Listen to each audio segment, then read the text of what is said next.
After successful installation of Docker on Windows Pro Edition and restarting your computer, what it does is it creates a Docker desktop shortcut icon on the desktop, and also what it does is it starts the Docker.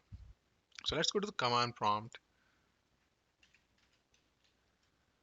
and let's type Docker, and you can see all the commands that you can use with Docker. So let's verify the Docker installation by running command docker hello world,